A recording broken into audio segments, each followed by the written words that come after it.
El equipo Fittipaldi o Copersucar nacería en los 70s, convirtiéndose en el primer equipo de Fórmula 1 con base en Brasil. Emerson Fittipaldi se convertiría en el primer brasileño en ser campeón mundial junto a McLaren, y muchos auguraban un futuro brillante y lleno de títulos, pero Emerson tomaría el camino difícil. Esta es la historia de un equipo creado con esfuerzo y pasión, donde el patriotismo y la hermandad superaría las promesas de futuros títulos mundiales. La historia de un equipo modesto que con recursos limitados lograría subir al podio en más de una ocasión. Esta es la historia del equipo Copersucar Fittipaldi. Nuestro camino inicia en Brasil, donde los hermanos Wilson y Emerson Fittipaldi se encargaban del negocio familiar que incluía modificar autos y motores para competición. Durante esta época los Fittipaldi ingresarían como constructores a la Fórmula B, además de algunos eventos en Sport Cars, del que rescató su loca historia del Superbochito. Emerson lograría ganar la Fórmula B brasileña a los 21 años, saltando a Europa en 1969, con la obvia ambición de ingresar a carreras de alto nivel. Con las temporadas en pausa por el invierno europeo, Wilson, quien seguía en Brasil, se anotaría para las 1000 millas de Guanabara, una carrera de resistencia a la que se anotaron equipos con GTs 40, Lolas T70, Alfa Romeos T33 y una serie de prototipos brasileños. Todos estos autos tenían un símil, contaban con un motor extremadamente potente y una aerodinámica que los convertía en auténticas bestias. Pero los Fittipaldi no tenían auto para poder competir, y entonces pensaron, ¿qué tal si usamos un Volkswagen Beetle, el que tiene muchísimas piezas disponibles por todo Brasil? Así fue como los Fittipaldi junto a Nelson Brici, Ari Lever y Richard Dibila, recuerda ese nombre, iniciarían su proyecto retocando casi por completo el pequeño escarabajo.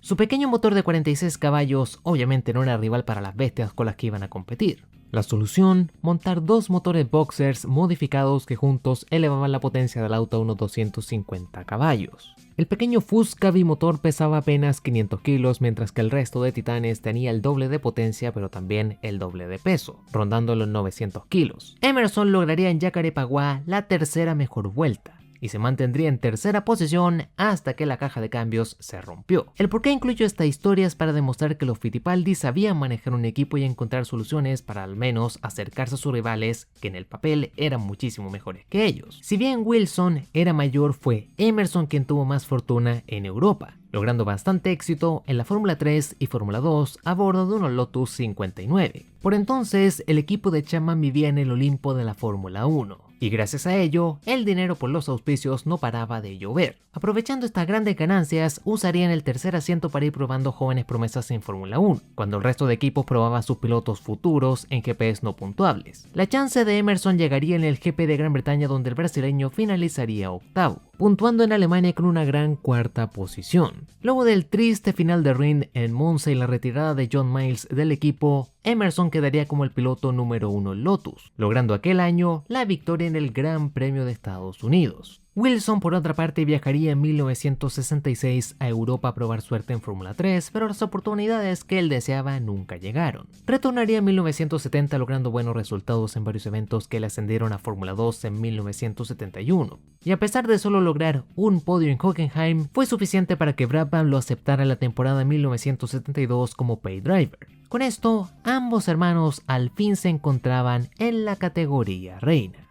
A finales de 1974 los Fittipaldi estaban decididos a montar el primer equipo brasileño de la Fórmula 1. Emerson lograría el título mundial en 1972, por lo que el nombre Fittipaldi significaba éxito. El gigante aeronáutico brasileño Embraer les echaría una mano aportando con materiales y dejándoles usar su túnel de viento, mientras que el dinero llegaría gracias a Wilson, quien logró convencer a Copersucar, una de las compañías más grandes del mundo en su rubro, mientras que Richard Dibila quedaría encargado de diseñar el monoplaza.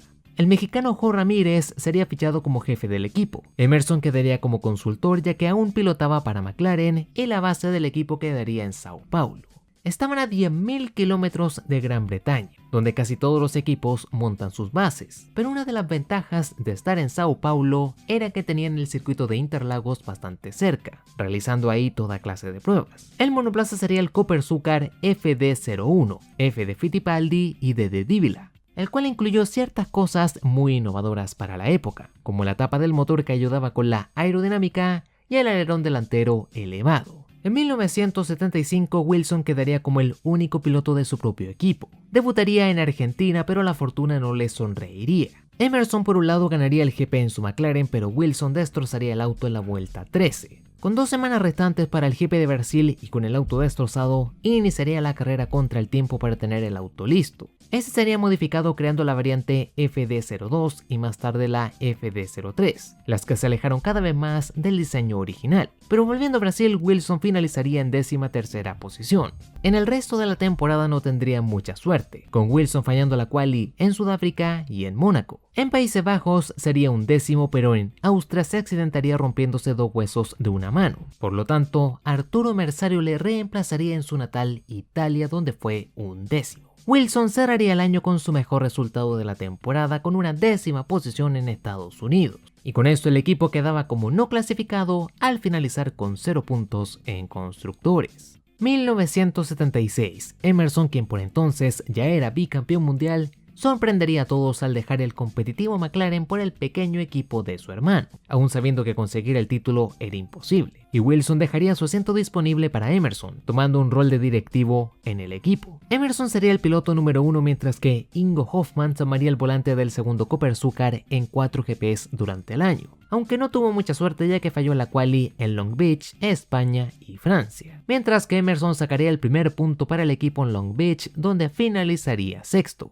Si bien falló en la quali de Bélgica, rescataría 2 puntos más en Mónaco y Gran Bretaña con 2 sextas posiciones. El resto del año estaría plagado de retiros, incluyendo Japón, donde se sumó a los retiros voluntarios de las primeras vueltas por la enorme lluvia que inundó el circuito, y donde pudo ver a James Hunt coronarse como el campeón mundial, quien era el reemplazo de Emerson en McLaren. Con estos resultados, Copersucar finalizaría con 3 puntos, quedando un 10º en el Mundial de Constructores. 1977. Si bien los autos los construían en Brasil, movería la base a Reino Unido para facilitar el envío de motores y cajas de cambio. Emerson y Hoffmann debutarían en Argentina, un GP que tuvo como gran enemigo al calor. Gran parte de la parrilla se fue retirando por diversas causas, incluyendo a Hoffmann, pero Emerson, quien largaría 16º, llegaría 4º como el penúltimo de los sobrevivientes, un gran resultado que pudo repetir en Brasil. En Long Beach sumaría 2 puntos más para luego enfrentar una temporada europea desastrosa, con retiros y posiciones bastante alejadas de los puntos, a lo que hay que sumar también una no clasificación en Alemania. Un poco antes, en Bélgica debutaría el nuevo auto, el Fittipaldi F5, el cual no tenía la D en su nombre porque Dibila dejaría el equipo. Con este nuevo auto solo conseguirían puntos en Países Bajos, donde Emerson lograría una 4ª posición. Y con todo esto, Copersucar conseguiría en total 11 puntos para clasificarse 9º en el Mundial de Constructores. En 1978 el equipo cambiaba su nombre de Copersucar a Fittipaldi Automotive. Modificarían el F5 para crear la variante A, al cual le implementaban el efecto suelo. Emerson seguiría como el único piloto y tendría una tarde mágica y de gloria en Brasil. Si bien largó 7º, saltaría rápidamente a la 5ª posición. Batallaría contra Gilles Villeneuve hasta ascender a la 4ª posición y luego a la 3ª, quedando detrás de Andretti y Reutemann. Esto seguiría así hasta la vuelta 57, donde subía a la 2ª posición. Y si bien llegaría a casi 50 segundos del argentino quien dominó la carrera por completo,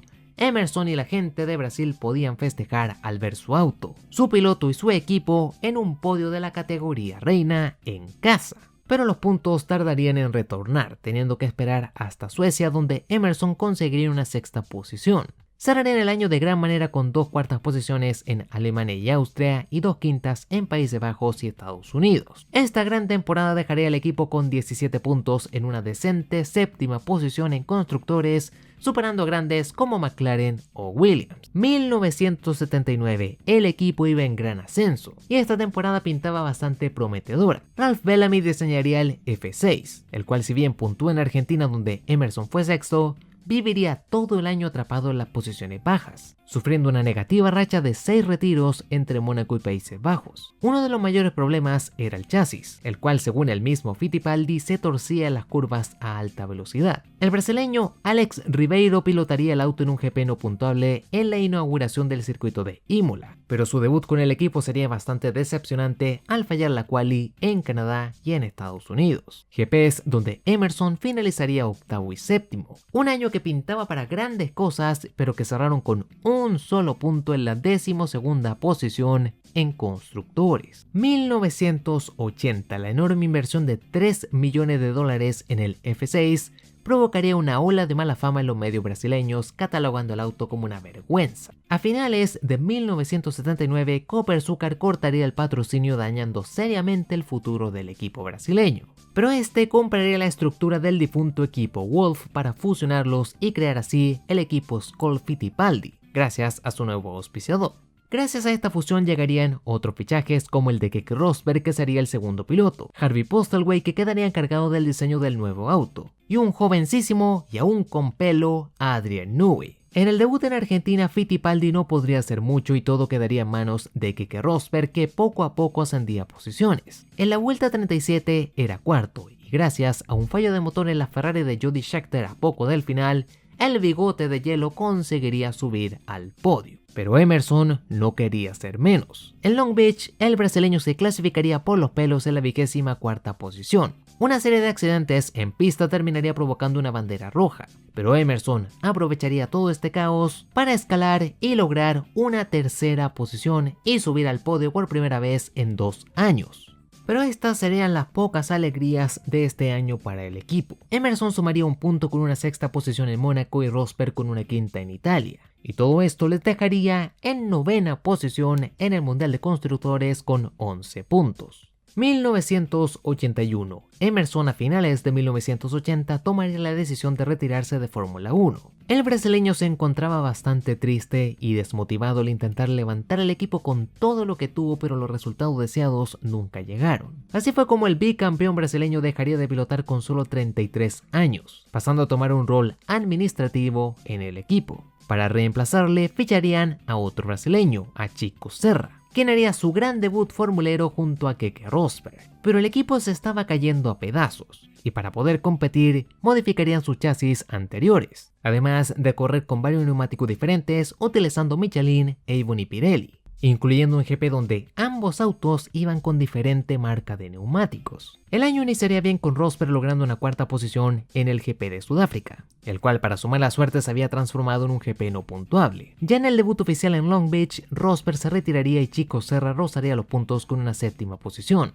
pero luego llegaría el caos. La primera mitad del año estaría plagada de retiros y la segunda de no clasificaciones. Un año espantoso que los dejó con 0 puntos como no clasificados en el Mundial de Constructores. 1982. Keke Rosberg saltaría a Williams, dejando a Chico Serra como el único piloto para el equipo. Este seguía bastante mal herido y Serra finalizaría 17º en el debut en Sudáfrica. Lograría un punto en Bélgica con una 6ª posición, pero viviría la humillación de fallar la preclasificación del Gran Premio de Mónaco. Su mejor resultado en el resto de la temporada sería en Austria, donde finalizaría 7º. En el Gran Premio de Gran Bretaña y en un intento por salvar al equipo, Dívila retornaría diseñando el F9, pero no sirvió de nada. Y el equipo se despedía de manera bastante triste de la Fórmula 1, ya que en La Pegas fallarían en la clasificación. Con ese mísero pero milagroso punto en Bélgica, al menos podrían clasificarse de alguna manera, aunque quedaban en una triste 14ª posición en el Mundial de Constructores. Los hermanos Fittipaldi buscarían inversores para intentar salvar al equipo, pero no consiguieron nada, y se vieron obligados a retirarse como constructores de la Fórmula 1 a inicios de 1983. Varios de sus chasis pasarían por la Fórmula 1 británica o Aurora Series, donde el equipo Ram lograría un triunfo en 1979 con Guy Edwards, y el equipo también lograría varios podios ese año.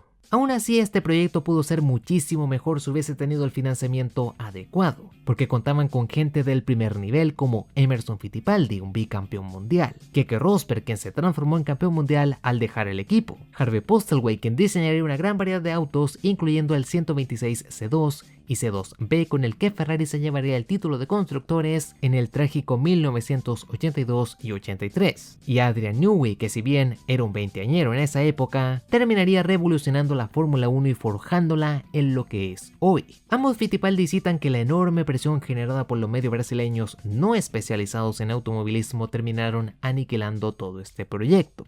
Aún así, siempre quedará en la historia aquella mágica tarde en Brasil donde casi tocan la gloria en su propia tierra.